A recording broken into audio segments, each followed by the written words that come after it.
Big TV భక్తి సమాచారం WhatsApp ఛానల్లో జాయిన్ అవ్వండి. అన్ని విశేషాలు ఎప్పటికప్పుడు తెలుసుకోండి.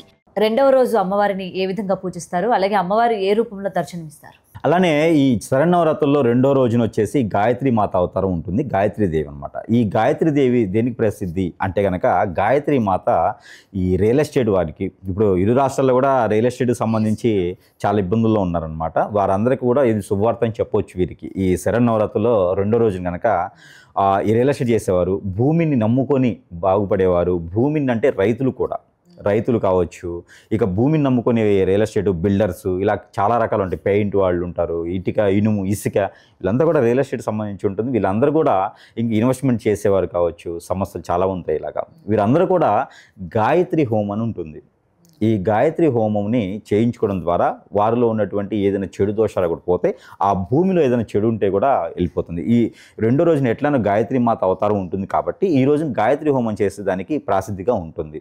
ఎక్కువగా ప్రతిఫలం అనేది త్వరగా లభించేదానికి ఉంటుంది.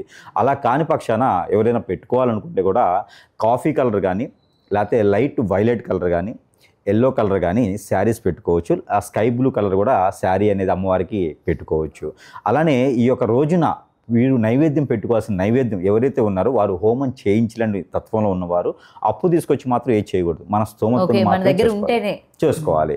ఏదైనా చేయలేని పక్షాన, వారికి కుదరని పక్షాన అమ్మవారికి ఈ శారీస్ నైవేద్యం పెట్టుకొని అమ్మవారికి గుడాలని ఉంటాయి, గుగ్గిళ్ళు, ప్రాంతీయ భాషలో గుడాలు, గుగ్గిళ్ళు అంటారు.